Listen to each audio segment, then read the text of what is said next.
Ada banyak catatan lain di periode kedua ini, tetapi tentu saja yang paling mengenaskan, yang paling menyedihkan adalah di ujung kekuasaannya, Jokowi sangat jelas menunjukkan dirinya sebagai pembangun dinasti.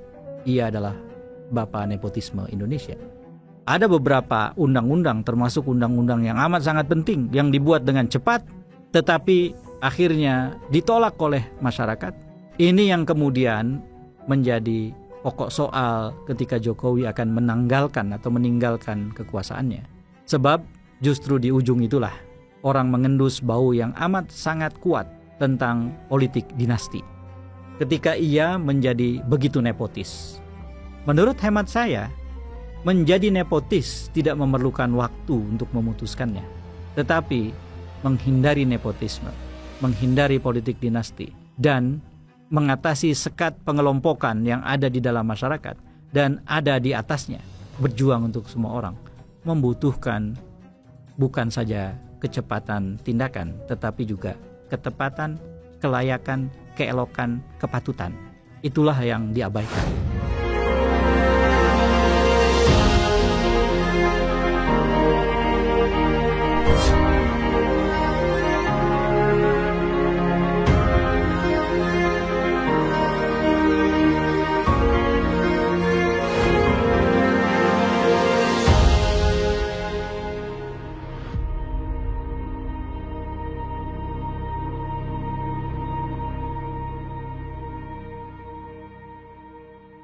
Assalamualaikum warahmatullahi wabarakatuh.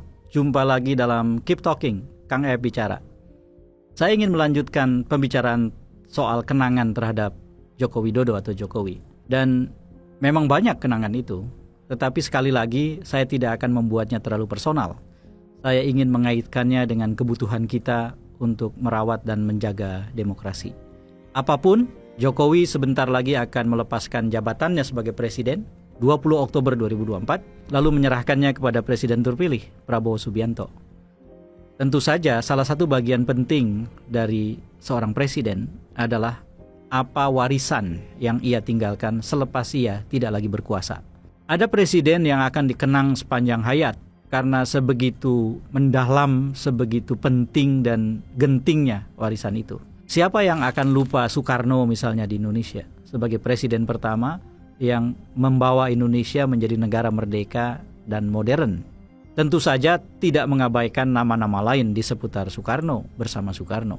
Tetapi yang ingin saya katakan adalah presiden-presiden yang akan dikenang dengan manis dalam kenangan yang panjang adalah presiden yang memberikan warisan yang sangat mendalam dan penting. Apakah Jokowi termasuk di dalamnya? Setiap kita tentu bisa mengenang Jokowi dengan cara masing-masing.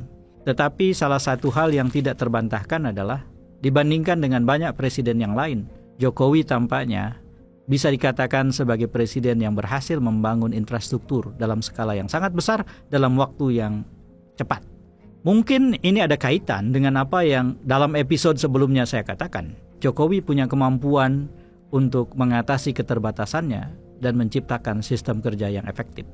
Suatu hari saya pernah berjumpa dengan Pak Yusuf Kalla. Pada waktu itu Pak Yusuf Kalla sudah tidak lagi jadi wakil presiden Pak Jokowi. Ia adalah wakil presiden untuk dua presiden yang berbeda. Pak SBY untuk periode 2004-2009 dan Pak Jokowi untuk periode 2014-2019. Saya tanya, Pak JK, mengapa pada saat Pak JK menjadi wakil presiden Pak SBY, Pak JK tampaknya seperti orang yang bergerak sangat cepat, sigap, sehingga banyak orang yang mengatakan bahwa presiden seperti keteteran. Bahkan Buya Sapi Ma'arif pernah menyebut Pak JK sebagai the real president. Tetapi ketika jadi wakil presiden Pak Jokowi, Pak JK tidak terlihat secepat itu. Pak JK dengan diplomatis mengatakan bahwa Presiden Jokowi berjalan sudah sangat cepat. Jadi secepat apapun saya berjalan, paling tidak, paling hebat, saya hanya bisa menjejerinya bersama-sama dan tidak meninggalkannya. Pengakuan Pak JK sebetulnya menunjukkan bahwa bagaimanapun Jokowi adalah orang yang terbiasa mengambil keputusan cepat. Keputusan cepat harus diambil termasuk dalam situasi pelik untuk soal-soal yang tidak sederhana. Ini menurut hemat saya, dalam kenangan saya, adalah keunggulan sekaligus kelemahan Presiden Jokowi. Sebagai keunggulan, Keputusan yang cepat akan membuat masalah bisa terkelola lebih baik dibandingkan dengan keputusan yang terlambat. Karena masalah sendiri bergerak, dan pergerakan masalah bisa jadi lebih cepat dibandingkan kemampuan kendali sang pemimpin. Keputusan Jokowi yang terbiasa cepat membuat masalah tidak lebih cepat dari jalan keluar yang dihasilkan keputusan itu. Tetapi ada bahaya, saudara. Indonesia adalah negara besar dan seorang presiden harus mengambil sikap dalam dua posisi sekaligus, sebagai kepala pemerintahan dan kepala negara. Sebagai kepala pemerintahan, berlaku hukum-hukum politik. Ia datang dari partai yang mana, membangun koalisi dengan siapa, seberapa jauh DPR akan bisa mengkritiknya, bahkan membatalkan keputusan, seberapa jauh keputusan itu secara politik aman, dan lain-lain. Sebagai kepala pemerintahan, ia cukup menimbang itu. Sebagai kepala negara, tidak cukup. Kepala negara harus bersikap dan berada di atas semua golongan dan semua kelompok, semua orang. Kepala negara itu bukan hanya tidak boleh partisan atau non-partisan, tapi harus beyond partisan, melampaui prinsip-prinsip pengelompokan atau partisanship. Keputusan Jokowi yang cepat seringkali atau beberapa kali berbenturan dengan kebutuhan untuk mendengar aspirasi banyak orang. Ada beberapa undang-undang, termasuk undang-undang yang amat sangat penting, yang dibuat dengan cepat, tetapi akhirnya ditolak oleh masyarakat. Tetapi karena masalah demi masalah datang bertumpuk-tumpuk, bukan berarti bahwa undang-undang itu jadi diterima, tetapi orang harus berpindah ke masalah yang baru. Jokowi tahu persis itu dengan kecerdikan politiknya. Tetapi dalam catatan saya sebagai warga negara, tetap saja ketika dia mengambil keputusan, ia tidak menimbang kepentingan sebanyak mungkin orang. Ini yang kemudian menjadi pokok soal ketika Jokowi akan meninggalkan kekuasaannya. Sebab justru di ujung itulah orang mengendus bau yang amat sangat kuat tentang politik dinasti. Ketika ia menjadi begitu nepotis. Menurut hemat saya, menjadi nepotis tidak memerlukan waktu untuk memutuskannya. Tetapi menghindari nepotisme, menghindari politik dinasti, dan mengatasi sekat pengelompokan yang ada di dalam masyarakat dan ada di atasnya, berjuang untuk semua orang, membutuhkan bukan saja kecepatan tindakan, tetapi juga ketepatan, kelayakan, keelokan, kepatutan. Itulah yang diabaikan. Tetapi dalam kenangan saya, sebagai orang yang pernah merasa begitu dekat melihat ia bertindak, saya tahu persis Jokowi memang seorang petarung yang bisa bertindak cepat. Kenangan saya yang lain tentang Jokowi adalah kemampuannya untuk mengelola lingkungan di sekitarnya dengan segera, tetapi tetap dengan prinsip kerja yang ia jaga. Setahu saya, Jokowi bukan orang yang mudah percaya pada sembarang orang. Dia terbiasa bekerja dengan lingkaran kecil yang ia percaya. Dan dengan lingkaran kecil itulah dia mengolah banyak sekali hal dengan kecerdikan dan kemampuannya sebagai seorang kepala daerah atau kepala negara.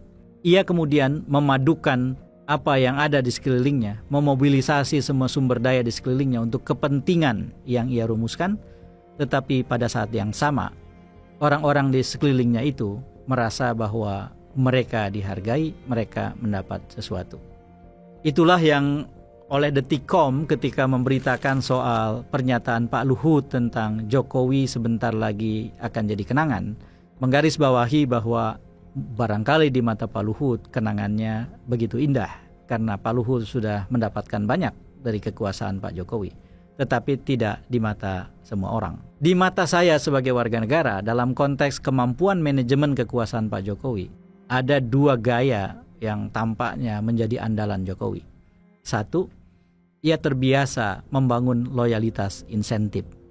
Loyalitas insentif adalah memberikan sesuatu pada orang di sekelilingnya untuk membuat mereka loyal kepada kita. Dengan loyalitas insentif, yang terjadi sebetulnya adalah transaksi. Si pemimpin memberikan sesuatu kepada orang di sekelilingnya, orang yang ada di sekelilingnya merasa mendapatkan sesuatu yang berharga tentu saja, dibiarkan secara permisif mencapai apa yang mereka inginkan, menggapai kepentingannya, dan pada saat yang sama terbangunlah hubungan loyal di antara mereka dengan sang pemimpin. Jokowi pandai benar menggunakan itu. Yang kedua adalah loyalitas injak kaki. Loyalitas injak kaki dilakukan dengan membiarkan sejumlah orang tahu diri bahwa Jokowi sebagai pemimpin tahu persis kelemahan mereka, termasuk potensi masalah hukum yang mereka bisa hadapi. Itu yang kemudian diolah menjadi sumber loyalitas. Ketika ada yang mau menyempal, maka muncullah potensi kasus hukum itu.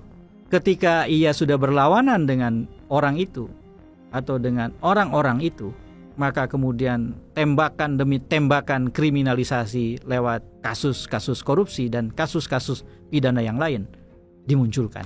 Inilah yang kemudian membuat banyak orang di sekitar Jokowi loyal karena diinjak kakinya. Dari sisi politik barangkali itu kemampuan yang harus diapresiasi. Tetapi dari sisi etika demokrasi menurut hemat saya itu bukan gaya kepemimpinan yang layak dicontoh. Kenangan saya tentang itu tentu bisa dimundurkan sampai ke awal-awal ketika saya mengenal pribadi Jokowi. Tetapi saya batasi itu. Yang ingin saya katakan adalah bahwa bibit-bibit kemampuan atau kecerdikan Jokowi sebagai pengendali kekuasaan memang sudah saya lihat sejak awal. Ketika ia mengelola bagaimana loyalitas terbangun, lalu kemudian bagaimana loyalitas dijaga, dan pada saat yang sama kepentingannya sendiri teramankan. Ia mengamankan dirinya dengan memberikan insentif kepada orang lain, dengan memberitahu orang-orang di sekitarnya bahwa kaki mereka dengan mudah ia injak, dan karena sebab itu kemudian kepentingannya sendiri sebagai pemimpin teramankan. Jika dipakai istilah yang layak, sebetulnya pemimpin bukan istilah yang layak untuk itu. Istilah yang lebih layak untuk itu adalah penguasa. Kekuasaan digunakan sebagai alat kendali, kepemimpinan dibangun di atas fondasi kekuasaan yang bekerja seringkali tanpa koridor. Itulah yang saya lihat, yang saya saksikan, yang saya rasakan dari Jokowi sebagai presiden saya, presiden kami, presiden rakyat Indonesia, presiden Republik Indonesia. Ada banyak kenangan lain berkaitan dengan Jokowi, tetapi kalau saya mau persingkat, maka saya mengenang Presiden Jokowi dalam dua periode yang berbeda. Periode pertama 2014-2019 dan periode kedua 2019-2024.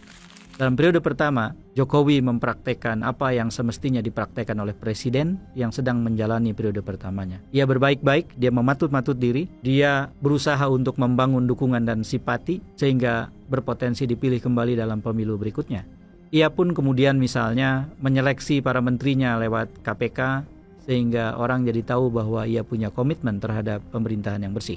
Ia juga melarang para pejabat di sekitarnya, terutama para menteri, untuk rangkap jabatan, sehingga beramai-ramailah orang yang memimpin partai dan masuk kabinet menanggalkan jabatannya di partainya. Ini juga layak diapresiasi karena bagian penting untuk meminimalkan konflik kepentingan bagi pejabat publik yang setinggi itu.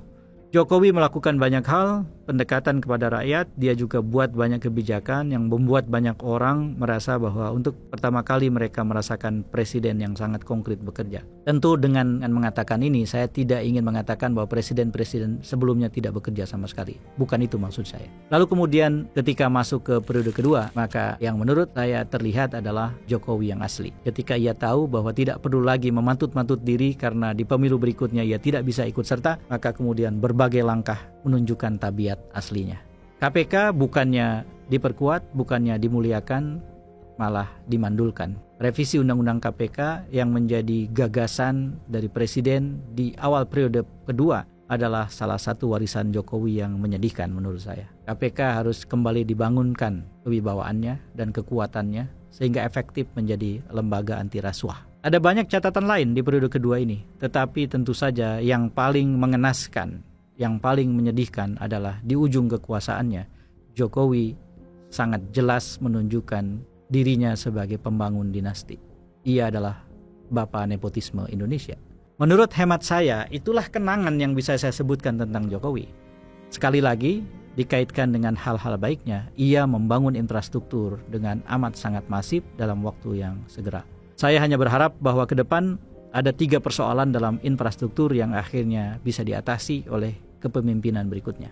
Ketiga hal itu adalah benar-benar menjadikan infrastruktur yang sudah menjangkau berbagai pelosok Indonesia itu sebagai alat, sebagai sarana untuk membangun konektivitas antar daerah atau antar wilayah, sehingga akhirnya pembangunan Indonesia itu bisa berderap lebih cepat, melangkah maju dikarenakan terjadinya hubungan ikatan di antara daerah dan wilayah di seluruh Indonesia. Infrastruktur untuk konektivitas. Yang kedua, infrastruktur untuk rakyat. Artinya semoga infrastruktur nanti bisa dikembangkan terus-menerus sehingga makin konkret peranannya untuk menaikkan kesejahteraan rakyat, untuk membuat rakyat semakin punya kehidupan yang layak dan punya masa depan yang lebih baik. Dan yang terakhir adalah infrastruktur untuk desa. Infrastruktur harus menjadikan kita berubah paradigma cara berpikir dengan menjadikan desa sebagai pusat pertumbuhan ekonomi Indonesia, dengan membangun Indonesia dari desa. Dan jika 3 hal ini bisa teratasi, tentu sampai kapanpun orang di Indonesia akan mengatakan bahwa terima kasih untuk Jokowi yang sudah membangun infrastruktur. Saudara, ada banyak kenangan kita tentang presiden yang akan lewat atau sudah lewat. Setiap warga negara punya hak untuk mengenang mereka. Tentu saja kita berterima kasih untuk semua hal baik yang sudah ia lakukan, untuk jasa yang sudah dia berikan. Tetapi dengan akal sehat, dengan kewarasan, dengan hati nurani yang terjaga, ya kita harus tetap jujur mengatakan apa saja hal-hal atau warisan yang buruk yang ia tinggalkan. Saya ingin mengambil posisi itu dan tidak ingin nyinyir kepada Jokowi atau siapapun. Saya Saifullah Fatah, wallahul muwafiq ila aqwamit thoriq. Assalamualaikum warahmatullahi wabarakatuh.